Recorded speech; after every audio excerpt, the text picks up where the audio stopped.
Tapi kalau sudah lewat waktunya, masa penahanan habis, Nikita Mirzani, kemudian berkasnya belum lengkap, Nikita Mirzani bisa kemudian dilepaskan dari posisi penahanan kalau waktu masa penahanan sudah berakhir.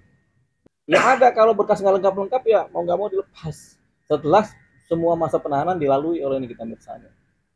Jawabannya dia tidak bisa ditangguhkan karena untuk yang sekarang ditahan ada pasal pemerasannya. Pasal pemerasan itu sulit sekali ditangguhkan sama. Jadi Nikita Mirzani kan sudah dilaporkan karena kasus pemerasan Undang-Undang ITE dan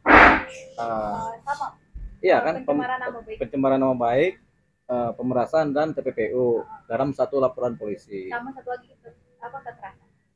Kekerasan apa? Kekerasan. Oh iya, tapi ini dalam 3 pasal ada satu laporan polisi kan, sehingga Nikita Mirzani ditahan. Ya, karena dia ditahan dalam satu laporan polisi, dia akan diproses itu satu laporan gitu sampai dipersidangkan dan sampai diputus secara pidana. Jadi diputus misalnya 5 tahun. Nah, ini satu laporan polisi. Nah, ini kemudian ada laporan satu lagi yang berbeda, yaitu Nikita Mirzani dilaporkan karena kekerasan. Lakukan kekerasan kan, namanya penganiayaan kan. Nah, itu satu laporan polisi lagi berproses juga. Baru ada laporan satu lagi kan dari pihak yang berbeda, korban yang berbeda juga, yaitu pencemaran nama baik. Jadi ada 3 laporan polisi yang masing-masing berbeda dan pelapornya korbannya berbeda juga. Nah, Nikita Mirzani ini akan menghadapi yang namanya proses hukum yang ada 3 yang berbeda dan dia harus mengikuti ini semua.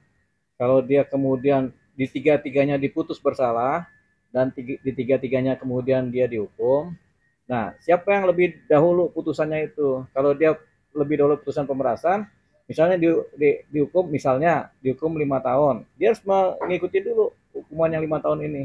Nah, tapi kalau di laporan berikutnya dia dihukum 2 tahun, setelah dia keluar dari yang 5 tahun tadi, dia kemudian dihukum lagi 2 tahun, begitu. Nah, setelah dia keluar yang 2 tahun itu udah 7 tahun tuh. Ternyata di laporan berikutnya kekerasan dia dihukum misalnya setahun. Dia udah keluar dihukum lagi dia setahun. Jadi totalnya 8 tahun. Begitu. Kalau kayak gitu nanti mengikuti urutannya sesuai dari perkataan laporannya. Iya, laporan terdahulu yang diputus. Jadi siapa yang lebih dulu diputus si korban ya laporannya, Nikita Mirzani akan menjalankan itu terlebih dahulu. Gitu. Nah, Nikita Mirzani juga kan dalam satu posisi misalnya kedepannya dia disidang dalam perkara pemerasan. Tapi kemudian dia diputus bersalah dalam perkara pemerasan tadi kan, ketika dia dihukum saat dia menjalani hukuman, ya dia bisa juga disidang di perkara lain. Jadi walaupun dia dihukum, dia diminta sidang untuk perkara lain, pidana yang lain, sampai diputus. Tapi dia, walaupun sudah ada putusan yang perkara yang kedua ini, dia melanjutkan hukuman yang pertama. Sampai kemudian dia bebas dari hukuman pertama, dia kemudian dikenakan hukuman yang kedua, putusan pidana yang kedua. Begitu seterusnya. Kalau jadi untuk pemeriksaannya nanti bagaimana, Pak? Kan dia masih di posisi di dalam tahanan. Kan tinggal di bond. Dalam bahasa penyidikan itu ada namanya bond. Membond seorang tersangka yang sedang berada dalam tahanan titipan. Membond seorang terpidana yang ada dalam lapas untuk di BAP dalam perkara lain, baik sebagai saksi maupun sebagai tersangka. Namanya ngebond begitu. Ini bahasa sederhana. Untuk sidangnya sendiri nanti kalau misalkan ada di perkara yang berbeda, dia juga tetap didatangkan ke pengadilan. Tetap didatangkan ke pengadilan dengan dasar adalah persidangan yang pro justisia. Tetap dikira Mirzani wajib didatangkan oleh siapa? Oleh jaksa. Gitu. Kira-kira ada nggak peluang Mirzani lolos? Karena kan suka ada gini single parent, kemudian menafkahi anak-anaknya gitu, kepala keluarga. Itu cuma dasar-dasar peringan hukuman. Tapi untuk lolos, kalau dia terbukti melakukan pidana, dia nggak mungkin lolos dari hukuman begitu. Cuman misalnya karena dia kemudian dalam persidangan berkelakuan baik, dia bisa diperingan hukumannya. Karena dalam persidangan selain berkelakuan baik, dia juga ternyata menyatakan sudah punya sebagai single parent, punya anak-anak yang harus dijaga sebagai pencari nafkah, bisa juga diperingan hukumannya. Dasarnya apa? Dasarnya adalah pertimbangan dan kebijaksanaan hakim dalam memutus. Tapi dalam dalam kasus ini dia bisa penangguhan sih nggak sih Bang? Dengan berbagai alasan tersebut. Jawabannya dia tidak bisa ditangguhkan karena untuk yang sekarang ditahan ada pasal pemerasannya. Pasal pemerasan itu sulit sekali ditangguhkan. Sama seperti pasal pemerasan ini sama seperti pasal perjudian atau uh, pasal pembunuhan atau pasal penganiayaan berat itu sulit sekali ditangguhkan. Meskipun ada permintaan dari anak-anaknya gitu kan? Meskipun ada permohonan penangguhan dari keluarganya. Itu sejajar sama kasus perjudian pembunuhan dong? Iya, itu betul, bukan sejajar. Pola-pola kriminal yang dianggap setara. Pembunuhan itu nggak bisa dilepaskan, nggak bisa ditangguhkan. Perjudian juga nggak bisa ditangguhkan. Apalagi penganiayaan berat tidak bisa ditangguhkan. Narkotika tidak bisa ditangguhkan. Termasuk juga pemerasan tidak bisa ditangguhkan. Walaupun ada hak dari para tersangka dan keluarganya atau pengacaranya untuk mengajukan permohonan penangguhan penahanan. Penjamin yang kemarin. Walaupun ada penjamin, begitu juga. Apakah pernah ada kita dengar seorang pembunuh kemudian ditangguhkan penahanannya? Jawabannya belum pernah kita dengar. Apakah ada seorang yang melakukan perjudian ketangkap kemudian ditangguhkan penahanannya? Jawabannya sekarang sudah kita tidak dengar lagi. Ada. Demikian juga pemerasan. Diringankan itu berarti ancaman hukumnya berkurang gitu Bang Edo. Tuntutan tetap dari kebijakan atau dari kebijakan dari kejaksaan ya. Tapi hukuman ini kemudian bisa lebih ringan dari tuntutan jaksa karena hakim punya pandangan-pandangan yaitu dasar peringan hukuman, kemudian apalagi dasar mungkin ada dasar pembenar sedikit gitu. Tapi ketika belum P21 dan masih P19 tapi kejaksaan terus membalikkan berkas perkara ke kepolisian itu bagaimana? Itu P18 P19 itu artinya ini ya apa bundel-bundel perkara baik bukti-bukti saksi ada yang belum lengkap dan belum sempurna untuk disidangkan. Jadi setelah kemudian pihak penyidik menyerahkan berkas ke jaksa, jaksa kemudian menganalisa nih apakah sudah lengkap apa belum. Kalau belum apa yang kurang? Misalnya kurang saksi ini, kurang keterangan ini, bukti kurang ini, dikembalikan lagi ke kejaksaan lewat P18 dan P19. Setelah kemudian dipenuhi oleh pihak penyidik polisi, diserahkan lagi ke jaksa. Setelah dicek lagi, oh ternyata semua permintaan kurang tadi sudah dipenuhi, makanya dibikin P21. P21 itu apa? Bahwasannya berkas dari pihak penyidik dinyatakan sudah lengkap dan sudah bisa disidangkan.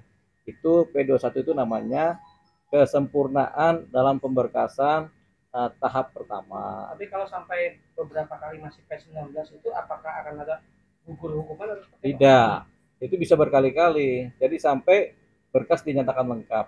Jadi pihak penyidik polisi harus memenuhi permintaan-permintaan jaksa terhadap kekurangan-kekurangan dalam aspek material maupun formil dari pemberkasan. Tidak akan membuat gugur status tersangka. Tidak akan membuat gugur status tersangka. Tapi kalau sudah lewat waktunya, masa penahanan habis, Nikita Mirzani, kemudian berkasnya belum lengkap, Nikita Mirzani bisa kemudian dilepaskan dari posisi penahanan kalau waktu masa penahanan sudah berakhir. Dari waktu penahanan dari di pihak penyidikan, waktu penahanan dari pihak jaksa, waktu penahanan di pihak pengadilan sudah berakhir ternyata dan memang dia dilepaskan demi hukum, dia harus dilepaskan. Kalau memang belum P21 gitu. Berarti celahnya dia untuk dilepaskan ada Bang ya? Ya ada, kalau berkas nggak lengkap ya mau nggak mau dilepas setelah semua masa penahanan dilalui oleh Nikita Mirzani. Bang, dalam hal ini kan juga dimanfaatkan sama Fadel lawannya Nikita Mirzani ya Bang? Iya. Yang melakukan kekerasan seksual terhadap anaknya SM yang masih di bawah umur.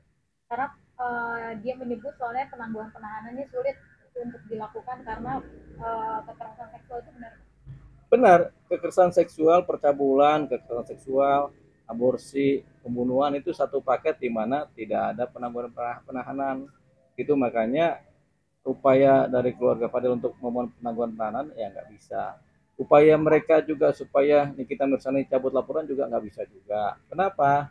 Selain Nikita Mirzani belum tentu mau cabut laporan, perkara ini, perkara yang dikerjakan oleh Fadel ini bukanlah perkara delik aduan, delik pidana publik. Aborsi itu delik pidana publik. Percabulan itu delik pidana publik sehingga tidak bisa, walaupun laporan nggak bisa dicabut. Gitu. Kita udah minta cabut laporan tetap nggak bisa. Tetap ini harus diproses secara hukum. Berarti tidak bisa meringankan juga ya? Tidak ada dasar peringan. Jadi kayak pembunuhan ini, ada kita melaporkan terjadi pembunuhan, terus kita mau cabut laporan kan?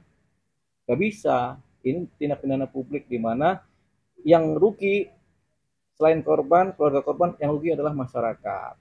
Rasa keadilan masyarakat mengalami kerugian. Tapi kan Bang, orang tuanya juga mencabut kan, orang tuanya sempat melaporkan Nikita Mirzani kasus penghinaan. Ya. Itu berharap juga mendapatkan keringanan dan itu juga sulit ya Bang? Sulit. Kalau orang tuanya si Fadel mencabut laporannya terhadap Nikita, itu laporan penghinaan. Penghinaan itu delik aduan, nah, pidana aduan, sehingga boleh dicabut. Nah, kalau laporan Nikita terhadap Fadel adalah delik pidana publik, itu nggak bisa dicabut, begitu. Jadi ada delik pidana aduan, delik aduan, ada delik pidana publik yang umum, ini yang nggak bisa dicabut. Nah, yang bisa dianggap sebagai delik aduan adalah misalnya perzinahan, penghinaan, pencemaran nama baik, itu delik aduan. Kalau delik pidana publik, pembunuhan, perjudian, percabulan, perkosaan, pemerasan, itu delik pidana publik. Apa sih Bang mungkin yang sulit untuk melakukan penangguhan? Apa yang tadi disebutkan Abang itu ada pengecualian itu ya Bang? Iya, betul. Yang bisa ditangguhkan mungkin penipuan biasa, nah, gitu, atau penghinaan itu bisa ditangguhkan, apalagi atau perzinahan ditahan misalnya nih, tapi ditangguhkan bisa. Atau ada aspek-aspek hukum perdata di mana terjadi kontrak-kontrak yang semi-semi penipuan, nah, itu masih bisa ditangguhkan. Tapi kalau udah sifatnya kekerasan, pembunuhan, itu nggak bisa ditangguhkan. Berarti nggak ada relevansinya ya Bang, mau keluarganya begitu? Iya, nggak ada relevansinya. Jadi pekerjaan yang sia-sia. Cuman ada dasarnya, yaitu dasar memaafkan. Artinya keluarganya Fadel memaafkan apa yang dilakukan oleh Nikita Mirzani. Itu aja paling.